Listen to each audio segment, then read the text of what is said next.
Music has always played a pivotal role in film, especially in the horror genre, where editors implement both original compositions and popular music tracks to construct fear, suspense, and emotional intensity.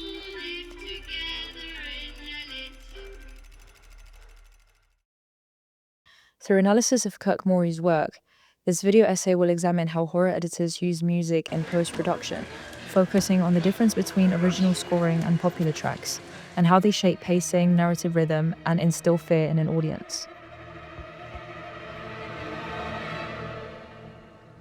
One of the most compelling elements of original scores and licensed music in horror film editing is how they use transitional logic and narrative continuity to control pacing and support narrative rhythm.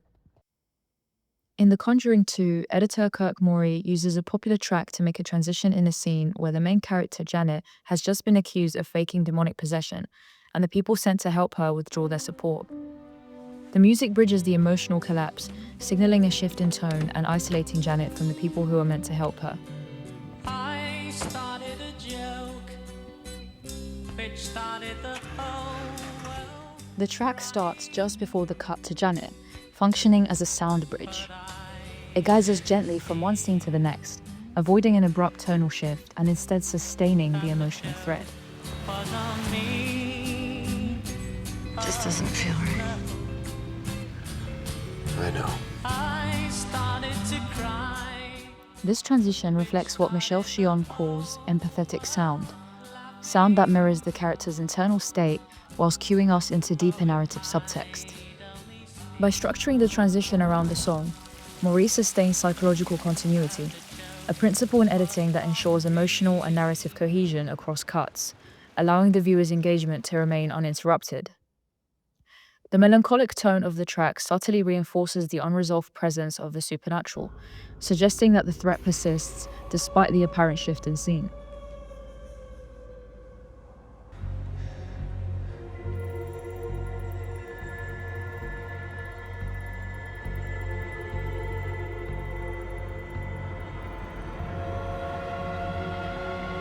Lorraine, help me set up these tape recorders. In contrast, Maury utilizes Joseph Bishara's original score here to create an element of foreboding and suspense, and the use of original sound allows the editor to cut between the shots, letting the music follow parallel to the image, giving greater flexibility and micro-control of the edit than a licensed track would, where the tempo of the cut is more restricted.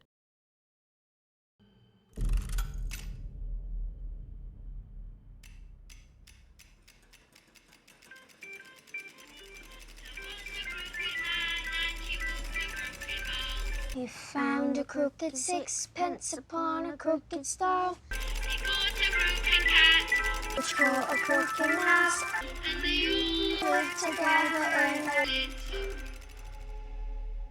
The use of nursery rhyme in horror is nothing new, but it is still a very effective technique that editors and filmmakers return to time and time again.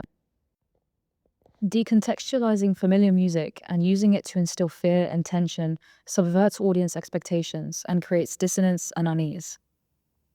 While the lyrics depict a harmless figure, in the context of this film, this figure is distorted into something from a nightmare, turning comfort into terror. The nursery rhyme is personified, and the crooked man becomes a literal embodiment of the rhyme. It exists in the narrative and blurs the line between imagination and reality. The tune is used by the editor as a motif throughout the film, its repetition serving as an auditory cue that danger is near and conditioning the audience to associate the melody with the presence of evil, deepening the film's psychological impact. The rhyme's recurrence mimics the repetitive structure of the rhyme itself and is frequently matched with slow zooms, cross-cutting between character reactions, or sudden shifts in tone, using contrast to enhance the inescapable dread. Kirkmory also uses musical motif in *Malignant*, a film about a woman with a parasitic entity in her brain. The motif is a very well-known instrumental track by the Pixies, and it plays during several different moments throughout the film. The song's association with fractured identity and mental instability represents the inner monologue of the main character Madison, and brings the viewer closer to her distorted reality while drawing on prior cultural memory of the track, most notably used in Fight Club, to unsettle the audience and create cognitive dissonance through the tonal clash between the music and the visuals.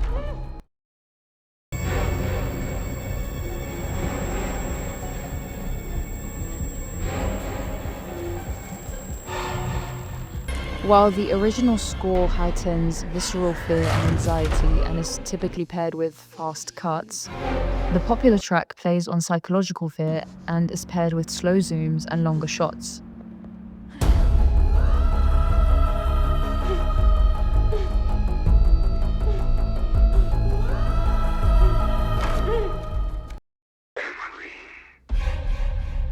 Original and popular music tracks in horror both ultimately work to instill fear in different ways, as well as lead the audience into the internal emotional states of a character, distort popular songs for tonal irony, and act as a narrative and structural device to navigate the pacing and rhythm of a scene.